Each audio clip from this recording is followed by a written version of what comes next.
Welcome to LOA Today. I'm Walt Cason. With me today is life coach and LOA teacher Joel Elston. This is your daily dose of happy. We are so happy you decided to join us today.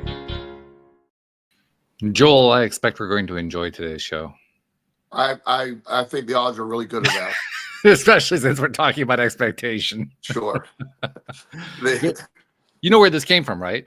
Probably one of my posts. It did come from one of your posts, yes. Yeah. You posted a message attributed to Shakespeare. Expectation is the root of all heartache. By the way, just so you know, I looked it up. He didn't actually say it. But it's an interesting concept. It's an interesting statement. In part, because it kind of flies in the face of what we often talk about, which is your expectation is actually going to drive your experience. Sure. So interesting juxtaposition going on there. On the one hand, it drives your experience. On the other hand, the root of all heartache. I love, and of course, you know, I love stuff like this. So the nuance here is the expectation of others is where heartache lies. When you're constantly having expectations of other people to behave a certain way. Esther Hicks speaks a lot in both Asking is Given and the Law of Attraction about you're wanting people to do what you want them to do. You know, most people attract the law of attraction saying, well, I really want my son to do this, and that's what I'm trying to do. And it doesn't work that way. So expectations in relationships and jobs, expectations in friends, those are things that almost always let you down. You get resentments, you very seldom are they fulfilled. Most people's expectations, you know, I try not to have expectations of others. The law of attraction version of expectations is I have expectations of success, which are driven by me, by the way, expectations of good health, expectations of, you know, quality relationships, not by the other person, but by me bringing them to it. There's a difference. When you're expecting others to do something the way you believe they have to do it, you're almost always going to be let down. Or waiting for the call from that friend to, oh, well, I didn't get invited to that party. I was expecting to get invited to that.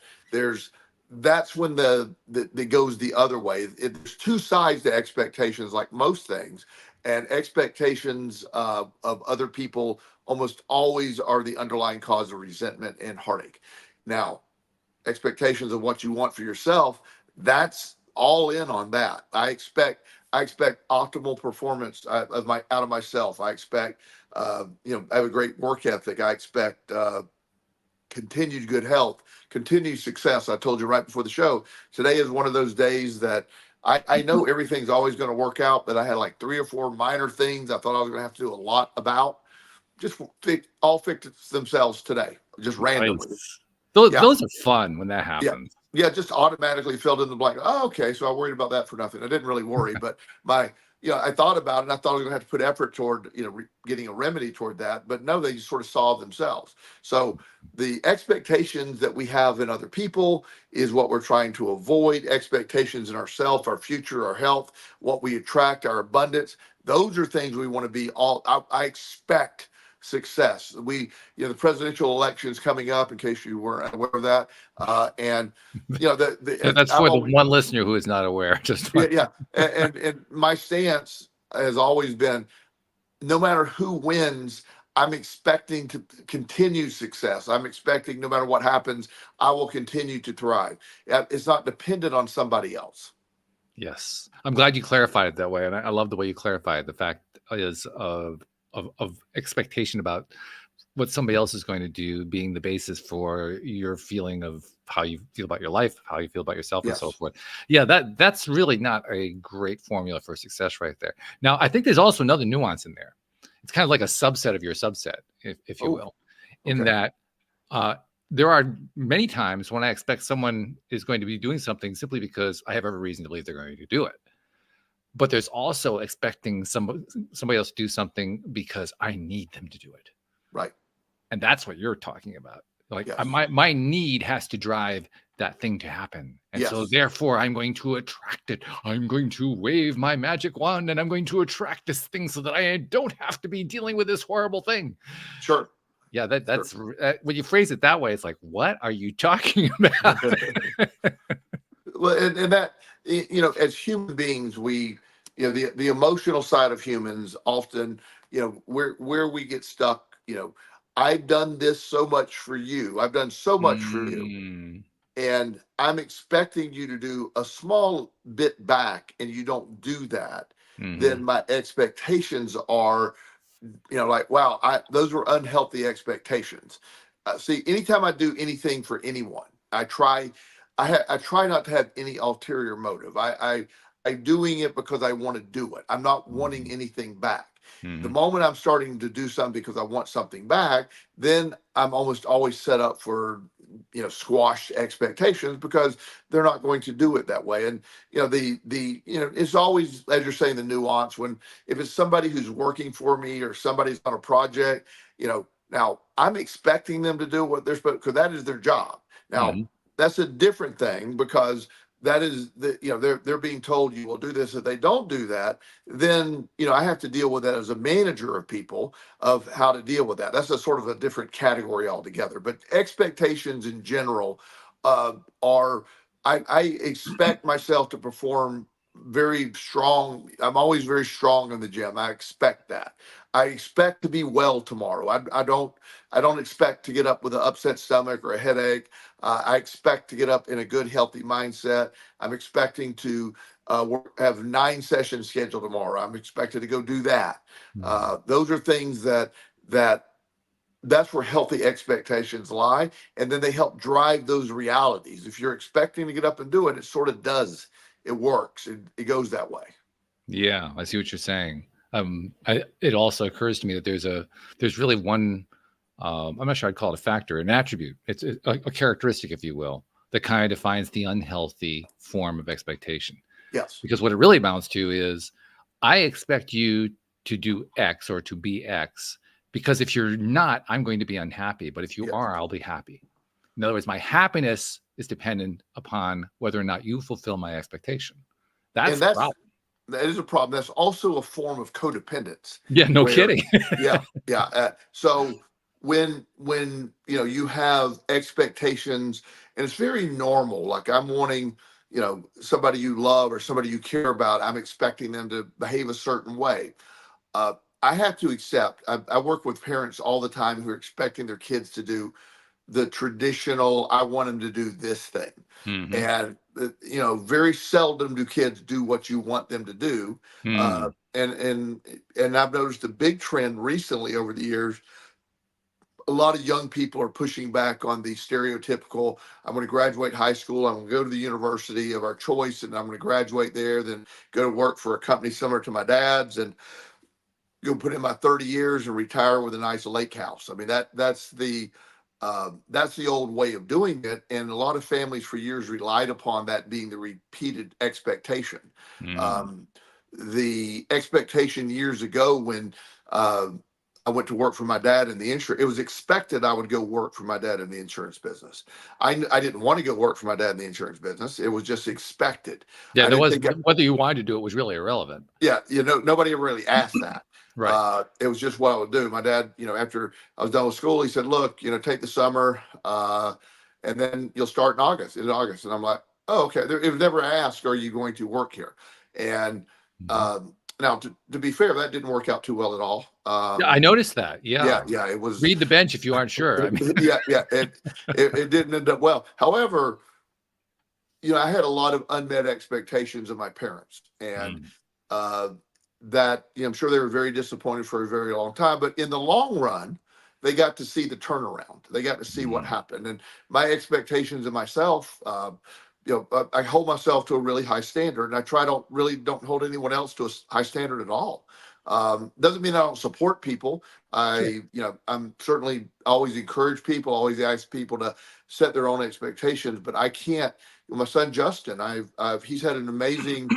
I might have him on the show soon just to show some of the stuff he's been through. I don't want to share all that Wow. with him, but he's really had when he turned 18, he's had a sort of a rough 18. I'm Mm, getting used to being 18 and an adult, and I'm very much okay. Well, let's see how that works for you. mhm, I allow success, I allow failure, and I allow consequences from both. mhm. And so he's had a really good, he has a really good story underway right now. He's doing really well. Good for Um, him. but if I told him, I don't have any expectations other than you figuring out what you want to do, figuring out how you're going to do it, and I'm there to support you, but I'm not there to tell you the pathway. You get to, if you want advice, I'll give it to you, but you get to figure this out. It's working really well for him. It's a great way to parent. I mean, it's admirable. And like you suggest, it's something that many parents do have trouble with. The guest I had earlier today was talking about how she was challenged when she was raising her son in that exact same way. That the time came when she realized, through the help of a mentor, actually, the mentor was the one who suggested it to her, that she not only couldn't protect him from himself, but shouldn't protect him from himself, which was kind of an eye-opening thought for her. But give her credit, she actually stepped back, let him go through his thing, trip over his own feet. And in her own words, he's an amazing young man today. So, clearly another example of, you let them do that. You let people follow their own nose, even if that leads them right into a stone wall. They get better because of it.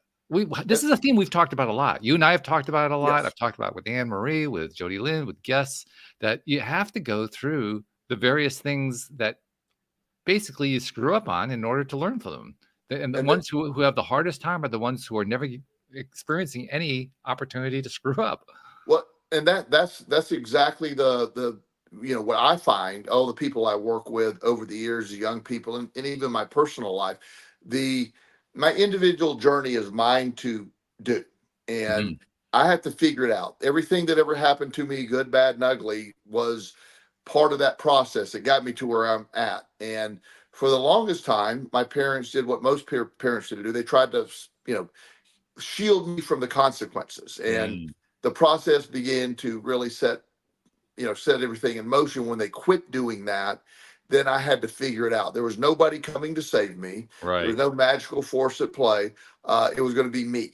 And once I did that and I started having success, then I realized, I attribute that decision of my parents as, then I know how hard it was for them. They've never done anything more loving or caring than doing that, because every single thing I have today is built on that one decision. That was the foundation. Now, if you know the whole story, it got really bad. It didn't like they made that decision and things were great.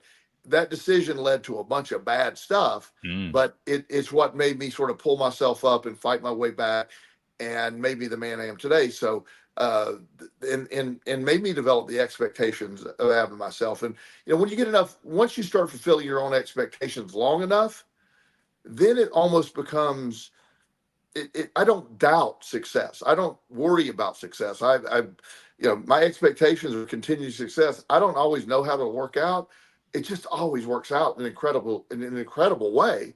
And and I always try to be grateful and remind myself, well, that was certainly easy. Life has become, it's easy. It really is. I know that's, a counterintuitive message that's being, told to us overall, but it's exciting to me that I've gotten to a place where my expectations are always, they're always met. And I just keep trying to have higher expectations. It reminds me of some advertising performed by the online office supply company Staples. They advertised the easy button. And they advertised that for about a year and a half, and then they stopped because people didn't believe it. Yeah. They thought it was just a joke. They thought it was just silly. Right. They didn't realize that they were actually advertising truth. Well, they were, and life. The analogy that you'll hear often, and I've mentioned this concept several times to you. I see this quote along, you've been assigned this mountain because it's yours to move. It's your job to, that's what your mountain is, what you were assigned to move. That's your challenge in life. And, I often tell people the first mountain almost killed me. It just, it was incredible. How I overcame it to this day, it doesn't, the story. It's like, is it even plausible that happened? But it did. I've asked you point blank, how did that happen at the key turning point? And you couldn't really give me a clear answer. You tried, you gave your best answer, but but it's no real, I don't even know. But what happens after that, and I feel this way. Now, every other mountain just gets the hell out of the way now. It doesn't, it's like, no, we don't want nothing to do with that. It's just there's no mountains left. It's just, whatever it is, I can handle it now. It's appropriate because you actually have a picture of Smith Mountain behind you. So your mountain Yes. is behind you. Yes. Very Yeah. appropriate. Just Oh, like I wow. have the universe has my back. It's the same deal. Yeah, same thing. And Mhm. you know, once you realize you're capable of handling every single thing the universe can throw at you, you're already equipped. You don't need to go, you know, find some hidden power. It's already there. Just being able to trust the process, do it, and expect the outcome. There's one of these crazy televangelists, Oral Roberts, years ago, not his Mm. crazy son, but just the crazy dad. He wrote a book called Expect a Miracle. Mm. And now it wasn't a bad book about the law of attraction. Now he was trying to get you to send a bunch of money so he could, you know, buy a new jet or something. Well, But you did specify crazy, so I get it. yeah. But the overall concept of expect a miracle wasn't far off. Yeah. It was, you know, sort of his motivation was a little shady, Mm. but it was not, you know, the expect a miracle, expect things to work out, expect good health, expect you know, great relationships, and it's always provided. It's just that ability to see it, to accept it, and you know, keep expecting more. I expect to continue to have the incredible life that I have. And now with that, somebody may ask, do you think there won't be any more problems? No, I'll have a ton of problems, but I know factually I'll overcome each one of them with very little effort. You know, things will always work out. Which is an interesting observation because when we experience problems, they wouldn't be problems unless they seemed insoluble at the moment. Right. But the moment that they're soluble, they're no longer a problem. Right. Yeah. So that's really the crux of it. We're dealing with things that at the moment they seem insoluble, Right. and yet they turn out not to be. Well, and it's like when you break something down. So I have I've had several of these clients, but one that I'm working with recently, he's a hoarder and has not left his house in a few years. This is like the third or fourth person I've worked with like this. And so some doctor in town recommended that he get hold of me, and I went to see him, and his house was just like you think a hoarder's house would be. There's newspapers stacked up, there's cat feces everywhere, there's it's just, there's useless junk, there's like pathways to different rooms. Wow. And when you first look at it, it's just incredibly overwhelming, and you're like, okay, this can't be done. And so first of all, we have to psychologically get him really well, you know, because in his mind, he believes some of this stuff one day may have some value. Or that, you know, like those 1990 editions of the Tampa Bay Tribune doesn't even exist anymore. Somehow there might be value in that, or the Richmond Times Dispatch, or whatever paper he had in his house. So within that, you have to first mentally get them prepared to be able to do it. But so what we did, and this technique works really well with these kind of situations, and I just had my vehicle, and I said, look, why don't we put a rope around this section? I have about a 10-foot rope. I just put a rope around one section of these papers. I said, why don't we just get these papers out of here? You agree these old papers have no value. Yeah, I can give that. Yeah. So we put those in the back of my car. I dropped them by the dump. Now we have about a 5 foot by 5 foot area that's totally clear. Well, that's improvement. So his dad, who is supporting this whole effort, I asked him to have one of those dumpsters delivered to his driveway. And so what I challenged him to do every day is to take that rope and just put it without regard to what's in the pile. Just we got to get it, doesn't matter. And he agreed to that process. And so I told him I'd be back in a week, and I hope he has 5 piles removed, which would have been about one entire little room that was in. So I didn't hear from him. I expected to go, again, expectations. I sort of expected him to not do anything. So based on other people with this. So I called him, said, I'm on my way. So when I get there, this dumpster is really full. I mean, it is way fuller than I thought. I was like, oh my gosh. I walk in on the ground floor, and he has an upstairs where he was still working on. The ground floor was done. I mean, it was emptied out. If it was I was in shock. And he said, and he used that term. He said, my expectations is that this was insurmountable.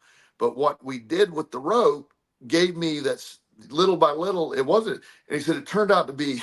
He used the word. It wasn't insurmountable. It was very surmountable. Insurmountable, yeah. And I don't know if that works or not, but that's what he said. I'll go with it. That's Yeah. okay with me. I like Yeah. surmountable. Yeah, and so he was able to get it all cleaned out, and then of course we eventually did the upstairs, and all it started with him changing his expectations from something that couldn't be done to the expectations, and then like he said, he said we got this done in 2 week period, Yeah. and I thought this would never get done, and Yeah. with that gave him the freedom in his mind to start going outside. And it changed everything. But that he realized, he said, the biggest thing I learned was to change my expectations of myself, not of the situation, but expectations of me. You're bringing to mind something that happened toward the end of my father's life. My dad had Parkinson's disease, and anyone knows about that one knows that doesn't end very nicely. I won't go into that part of it, but in the last couple of years, he needed help. They were living actually where in your background, they were living on Smith Mountain Lake, and they were getting ready to move into Lynchburg into a senior facility. And my dad was always the one who did all the planning for a move, the packing of the move, the actual move itself. I mean, he did the whole thing soup to nuts, and he reached a point in his life where he couldn't do any of it anymore, which really gnawed at him. So that's one of the reasons that I showed up, and my brother and my sister, and we were all pitching in and just helping them do stuff like that. And a large portion of it was the sorting out, right? Because when you go through something like that kind of a move, there's a downsizing that happens. And they'd already gone through a downsizing a few years before, but this was the latest downsize. And the thing that really sticks in my mind about it is there was a small number of things that we just couldn't get him to make a decision about. So we just put them aside, and we worked on the things that he could make a decision on. Yes, I want to keep that. No, I want to throw that out, all that kind of thing.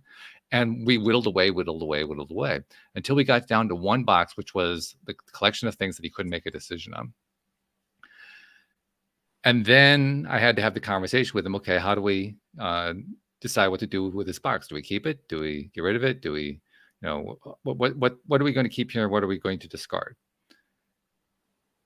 And he sat there for the longest time. And I was trying to give him space and give him support and so forth. And he finally said, with more emotion than my father ever. My father was a not super emotional guy, but he was not emotionally hidden either. He was, especially for his era, he was fairly emotionally available.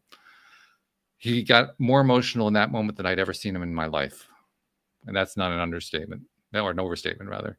That's not an exaggeration. He was overcome, and he looked at me, and this is really ironic because I'm named after my dad, so he was calling me by his own name, but he says, "Walt, I can't do it. I can't make the decision." Wow. And that I had to say to him what I was trying to avoid saying, but I could just tell that he needed me to say it. That's okay, Dad. Go in the other room. I'll make the decision for you. Yeah. Which is what he did. Yeah. Wow. But, powerful. I mean, that was just, and it's not like there was anything in the box that was terribly consequential from anyone else's perspective, but from his perspective, it was huge. Sure. And that's a great point. When and that a lot of that, everything you're describing there is, the stuff that's easy to get rid of, but just that final decision. And what a tough moment. And the fact he was able, I give him great credit for saying that. Actually, I don't know, I don't know how to make a decision. I can't.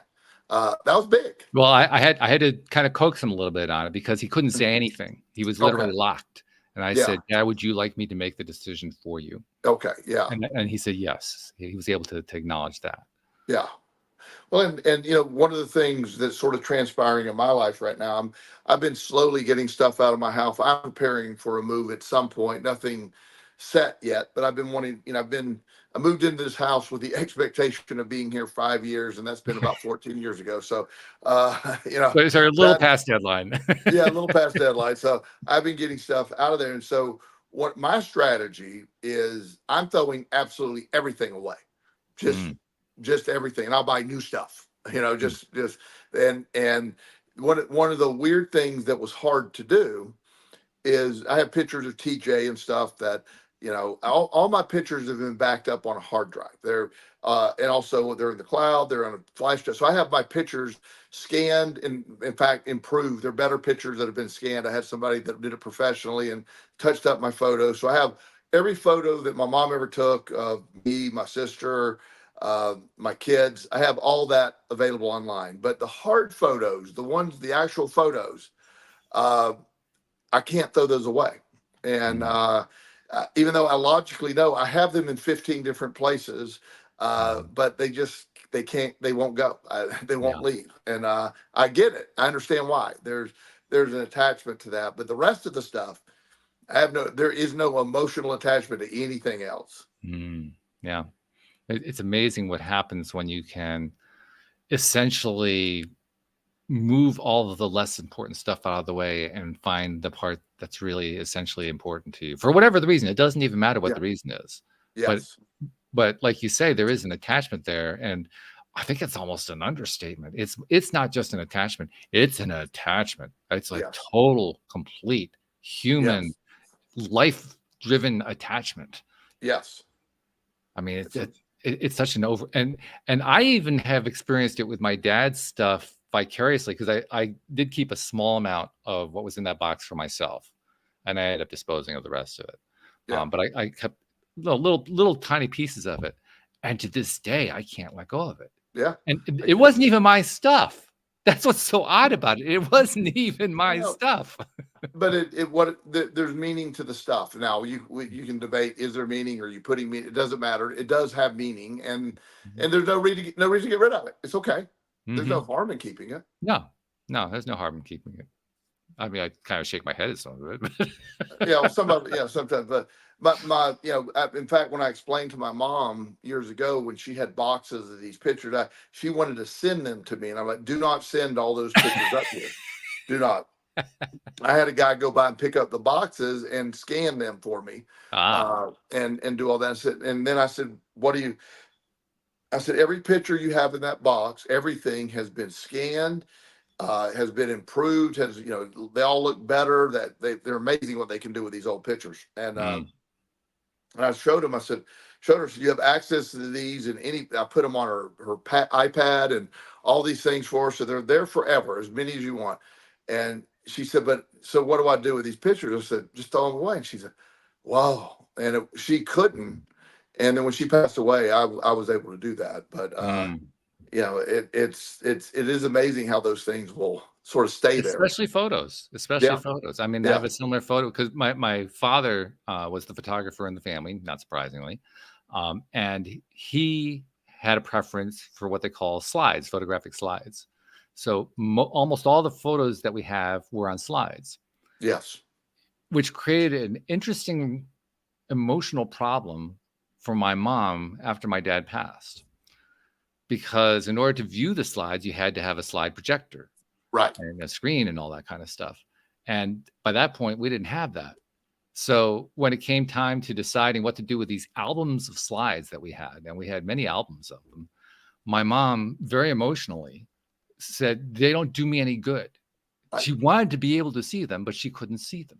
Right. So it was actually torture to keep them around. Oh, good point. Fortunately, at the time of their 50th wedding anniversary, I had taken that slide collection, unbeknownst to them, and made scans, kind of similar to what you had your friend do. There's a way you can scan slides into a computer as well. And so I had selectively, I curated the ones that were the good shots and scanned those. So I have those in digitized form, because I used those to create a slideshow for their 50th anniversary. Oh, nice. It was a special gift for them. And my mom would never make the connection consciously or verbally to what we had talked about with the photo album. But almost to the day she died, she would watch that video that I'd created over and over and over again. Wow. Yeah. Wow. That's incredible. Yeah. Yeah. And when you, there's it tying into the topic, when you have any item, photos are the great example, but they are what they represent. Like if I see a photo of some some random person in their family. I have zero emotional attachment to that. I don't know who they are. It's a photo of people. So there's nothing. So again, along with expectations, also with, what is your perspective? What value do you put in that? And who does it belong to? And, one of the things, I had this weird thing happen many years ago. When we first moved up from South Carolina here, I rented this townhome because I didn't know the area too well. Before I bought, I wanted to know where we were at. So I rented this little townhome, and we were there for a year before I bought this place. And so, it was nice, and, nothing wrong with it, but just a small little townhome. And so after about a year here, I knew many, many people, and, you met people. I became part of community. So one of my son Chris was living with me at the time. And so one of his really good friends, his name was Aaron. And so when we went to move out of that townhome, I had some stuff that had fallen behind the refrigerator. So we pulled the refrigerator out. And so we pulled the refrigerator out, there was a picture under the refrigerator. And it was a picture of his friend Aaron, but Aaron at that time was about 12. This was a picture of him about 5. He was about 5. And I'm like, how is that 1 year? Yeah. Yeah. I don't understand. So I know the mom. I said, look, I found this picture. And she goes, where do you guys live? And I told her, and she goes, oh my God, we lived there before we bought our house. And so I found this picture of her son from 7 years before that had been under the refrigerator that entire time. Wow. And so she's like, oh my God, I don't have a lot of pictures. Thank you for showing, and it had value to her. And now, and the point is, if I were just cleaning that out, it's just some random kid. I wouldn't have, but I knew that kid. I go, why do we have a picture of this kid? Right. We didn't know him when he was 5, but it was clearly that kid. Yeah. And so you see that connect. I was fascinated by that synchronicity there. But the picture to her had great value, and it had no value to me until I knew who it was. It kind of makes me want to bring it back to the main topic that we started the program with, which is the topic of expectation. Yes. And the reason it makes me want to come back to that is somebody had an expectation somewhere in there, one that you didn't know about. Right. You were more the messenger or the mechanism for making that expectation come true. But somebody had an expectation going on there. I agree. I agree. And when if I ask you, what are you expecting for this week to happen? You're going to tell me, I have work to do. I have this project I'm working on. I got these things. Those are expectations of what you have coming on. But then, if we talk a week from today, which we likely will, and I say, Walt, what happened last week that you didn't expect? And then you're gonna, there'll be some things you didn't expect to happen, and it won't be good or bad necessarily. It'll be your perspective of it at the time. So we have existing within expectations are the unexpected thing that happen, which where expectations could benefit. That is understanding I'm expecting unexpected things this week. That's actually a very important point, and it leads very nicely into something I wanted to bring in, which is that when you allow your expectations to essentially open up, that's kind of what we're talking about there. You don't limit them so tightly that it has to be this and only this thing. But when you open them up, it leads to what are often called serendipities. It leads to unexpected results that kind of pop up out of nowhere. Yes. And it's kind of cool when I actually had something like that happen today. And I was talking about it earlier on the other program that I recorded today with Anne Marie. But I've told you off camera. I think I may have mentioned it on camera. I can't remember for sure. But I've been dealing with low-grade headaches on a chronic basis for like the last 6-9 months, something like that. And I've been trying to find ways to overcome it.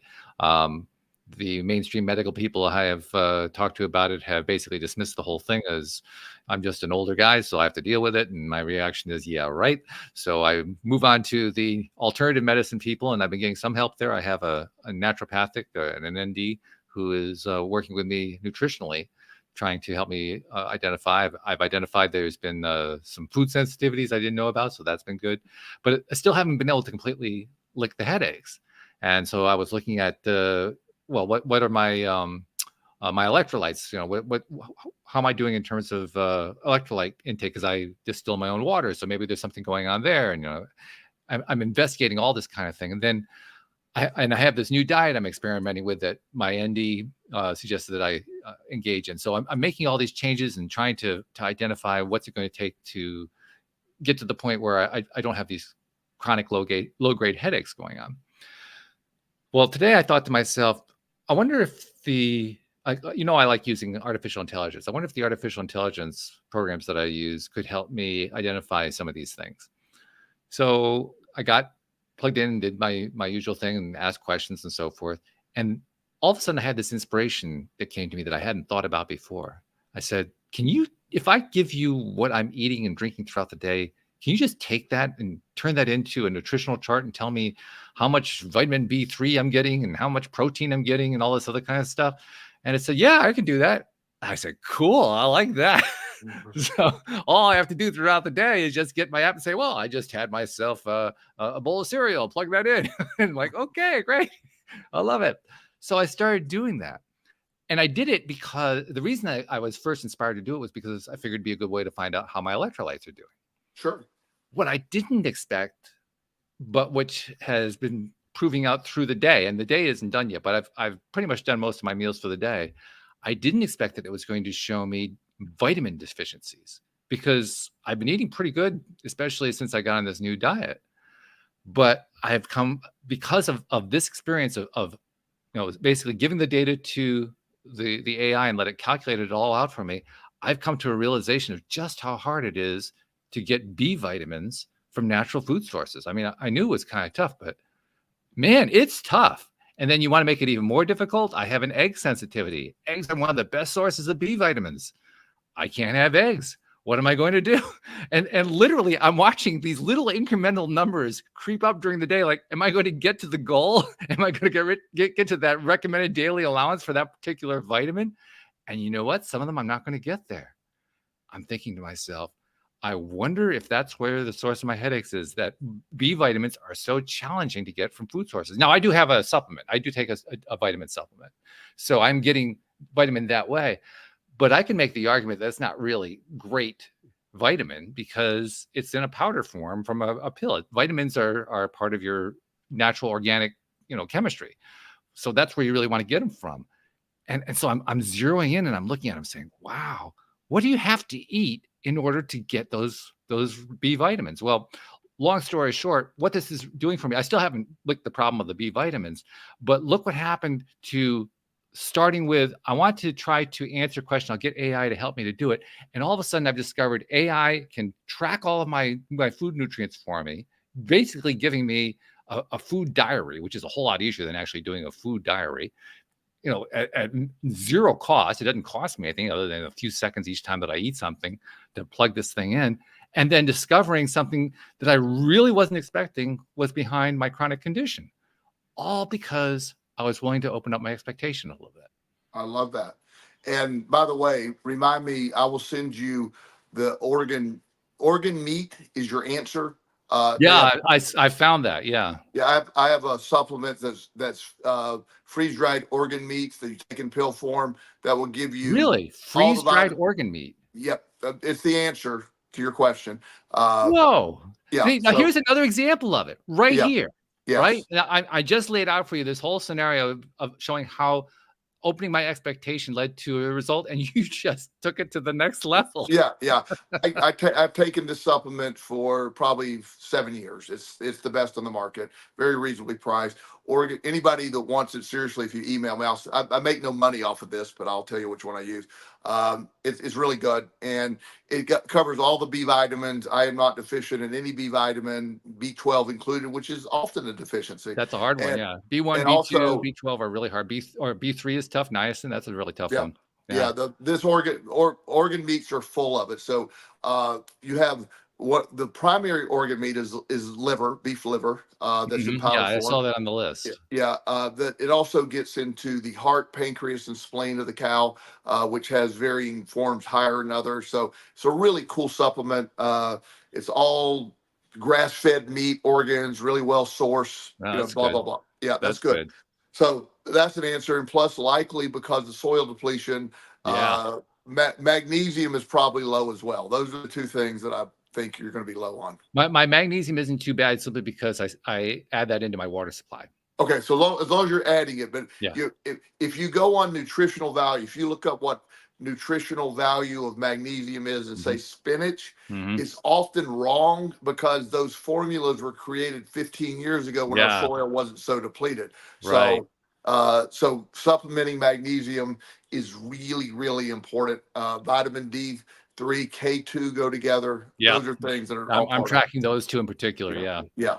So yeah, but I'm sorry to interrupt you with that, but that's No. that's See, exactly. but this is a perfect example of what I was Yes. talking about. Your Yes. expectation, when you open up the expectation and not make it so limited, new things come in, and you just demonstrated for our audience in the middle of my conversation with you. That's fabulous. Yeah. So this is, and what I love about it is when when you're doing it like you're doing it, you take this. I'm not a big fan of Western medicine because we talked about that a lot. Don't know what, but when you look at the origins, the human body is intended to function very well to old age. There's really nothing about aging that says you're supposed to fall apart the way that we do tend to fall apart. So when you look at what nature intended, eggs, like you're saying, I told you I eat a lot of eggs. I mean, eggs are I eat according to traditional medicine. I'm really stupid because I eat so many eggs. But according to traditional medicine, you probably should be dead by now. Yeah, exactly. By the way, my cholesterol is absolutely perfect. But eggs are. But if you egg sensitivity, you got to watch that. So eggs are nature's multivitamin. Organ meat is nature's second multivitamin. So yeah, good stuff. I like that. Yeah. Something else that I was noticing too. Oh, sure. It just kind of skipped out of my head as soon as I started to say it. What was it that I was just going to bring in? It'll come back in a few minutes. I don't know what it was. Well, it'll circle back the way the brain works. But the expectations, that what you just did is another expectations. Instead of just trying to, you said, hey, let me ask AI, see what it says. So one thing leads to another, the synchronicity of all that, how that one thing, then we have this conversation. See, this is exactly the connectivity that we've been talking about all the time. This is law of attraction at play. It's also law of action. Have you ever mentioned I'm writing a book called The Law of Action? Have I mentioned You did that? mention I'm waiting for it to be released, but I'm glad to hear it's still under development. That's a good sign. I need to follow the advice in the law of action to complete the law of action. That is the increment. The problem right now is you have law of action volumes 1, 2, 3, and 4. You need to condense down to volume 1. That's the problem. I have so many things going, and this is a great problem, not a problem. Well, I have a very busy life right now. I have for whatever reason, my clientele load is just it's way up there. I'm trying to cut back, and they just keep showing up, and a lot of them are people that really need me. So I'm having a hard time saying no. I'll eventually get to that, but I'm not getting any of my other projects done right now. It's all work. So, and that's not a bad thing. I love what I do. So it's not a bad when you're problem. smiling as you're saying it, I know it's not a bad thing. I mean, you're happy with the way it's going. Yeah. It's like I'm one of these people. I wish we had about 40 hours in a day. That would be great. I would like to petition to increase the length of the day. Somehow that's appropriate during election season. I won't go any further on that one. Yeah, Lord. Yeah. But so with the overall belief system. So one of the things that we just did with your little your incredible idea of the AI search, and I love how you use AI for everything. You do it really well, and so that led to you finding something that led to our conversation. Somebody's going to be listening to this, and that will lead them to something that will lead, and we will just be able to keep this ripple in the water will go for a long time, because that's how this works. And the expectation, the collaborative nature of what we're trying to do here. You and I started talking, I don't know, years ago, 12 years ago, is it? 12 years Something like ago. that? 12 years Yeah. ago this month, actually, is Oh, wow. when I Yeah. started, and you and I conversed in December of that year. So 4 months away from now. Yeah. So Yeah. that's impressive. And so we were doing that, and that we had no expectations of this. We didn't know, the first time we talked, that you were just interviewing me for the job I was at, using the law of attraction with Pretty addiction much, yeah. medicine. Yeah. Yeah. Yeah. And what the way I even found you, that was another example of expectation, and how the expectation game plays if you're willing to be open about it. Because all I had done, I mean, like I've told many times, this is a podcast that I started before Zoom. YouTube hardly was anything at this point. It certainly was not something that you could broadcast to like you can today. The regular podcast channels, Apple Podcast was in its infancy. Almost nobody even knew what it was. Spotify, I don't think was even a spot on the pavement. I mean, it didn't even exist. All of these different podcast elements that we have today just weren't there. Right. I mean, there was no Zoom, there was no Streamyard, there was none of this stuff. The only thing that existed was that there were people who had realized that there was this thing called an iPod, and you could potentially create files of audio that could be uploaded and listened to by somebody else. So people would, get out their microphone and they'd say something to their microphone, and that became the basis of the first podcasts. Well, out of that rather crazy set of events, because that's really what that was. It was pretty crazy. I ended up putting together this podcast. You ended up joining in that podcast. And in the process, not only did we discover something that was damn fun to do, which is why we're continuing to do it to this day. Sure. But we ended up having people show up and listen to it and find that it was useful for them too. And it just became this swirl of events. So that here we sit 12 years later. Look what came out of that one thing. And the only thing I expected when I started the podcast was, I'm going to find somebody who can teach me why I'm having so many financial problems. Yeah. That was literally the only reason why I started it, as you know. Yes. And you were one of the people to come on as an expert to teach me why I was having so much trouble with this stuff. And look what came out of it. That was my only expectation. I had nothing. I had no other plan. I had no other hope for it. I had no belief that it was going to turn into anything. And look what it turned into. And that's what ties exactly into the expectation process. In my book, The Law of Action, there's expectations has probably, I'm going to have to get it down to one chapter, but it's a bunch of chapters about expectation. So, because any intended expectation, and when I mean in a positive expectation, I'm expecting this. I'm expecting to find out why I'm struggling financially. Mm-hmm. When done properly, the expectation of that answer will lead to amazing things when you allow that to happen. When you want your financial situation fixed, or you want your perspective in relationships or your health, those are usually the main three things that people want to get into the law of attraction about. When you really start to realize that everything improves, as we've talked about a million times. Mm-hmm. But also, it isn't just about the one thing or the financial thing.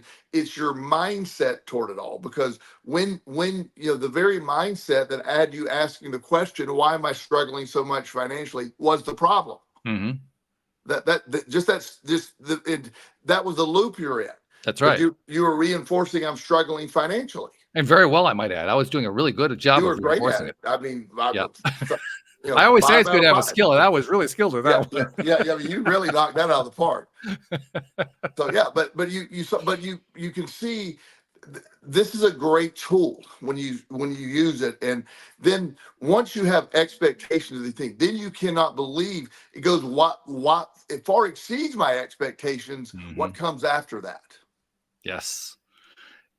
It has an echo effect, is the best way I can think of to describe. It's kind of like being in a canyon. You shout hello at the canyon, and you hear hello, hello. Yeah.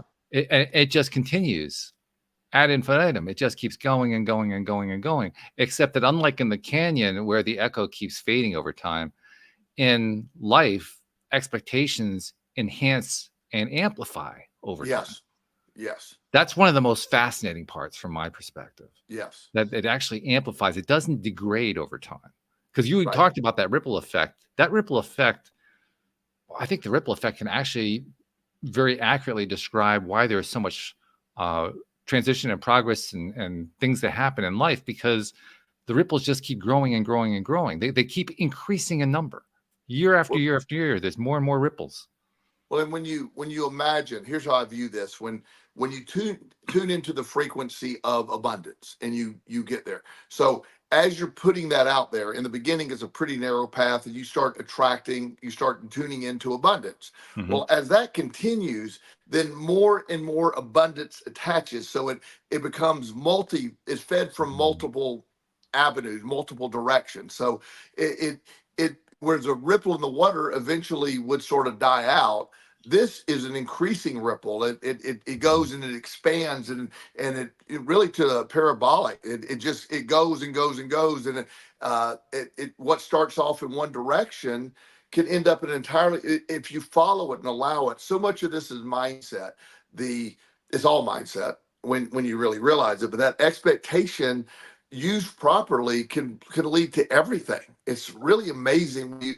But you also have to have the ability to see it, Walt. Yes. Well, you have to either have the ability to see it, or at least the patience for the evidence to show up so you can see it. Yes, You may not be able yes. to see it up front. Well, but you have to be aware of it. Yes. Of like, okay, I'm attracted, because for a long time my biggest struggle was money. It was all Mm. money was my big thing. Mhm. That which is sort of stereotypical for compulsive gamblers. We have money problems. Yeah. So money was my thing. Even when I stopped gambling, money was still my problem. Mhm. And I worked hard. I kept saying, why can't I get ahead? Mhm. And it was the narrative of why can't I get ahead? I'm working at the story I was telling myself was being reinforced. And once I Mm. changed that,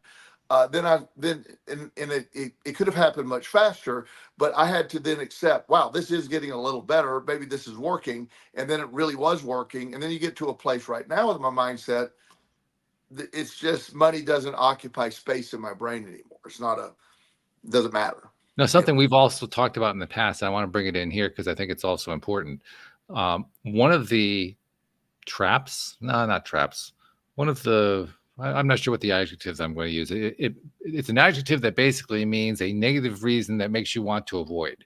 So whatever that word is, one of the reasons that we would want to avoid the expectation approach that we're talking about here is fear of being overwhelmed by it. Because like we're talking about, there's an amplification effect here. The ripples Yes. keep getting bigger and bigger and bigger.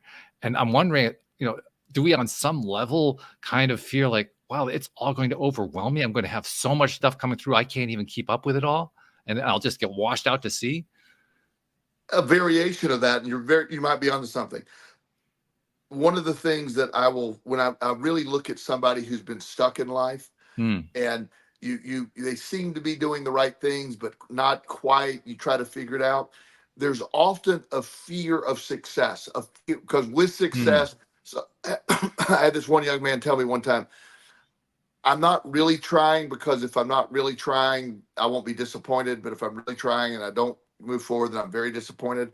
And also, if I do become successful, I'm a screw up, and I'll be exposed to screw up, and it's way Mhm. too much. So it's better to stay where I'm at. But I'm still want to get there. But again, so all of that, there is a fear of success, comes responsibility, comes with different choices, comes with different things, and sometimes that is scary.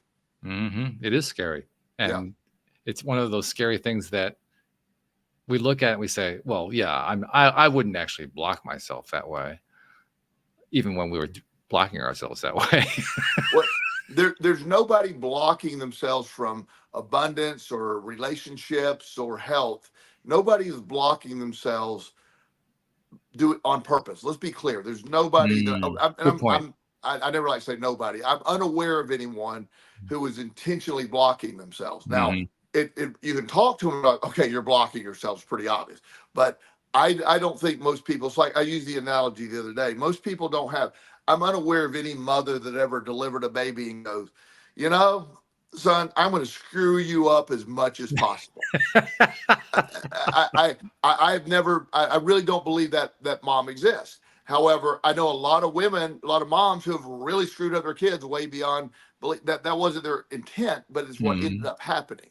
And so the idea that you get to choose your perspective of and your expectations, and when you manage them in a way that keeps it focused on you, it has to be about you, not the behavior of others, not other people's if you believe another person can make you happy, we're really stuck in the starting gate at that point.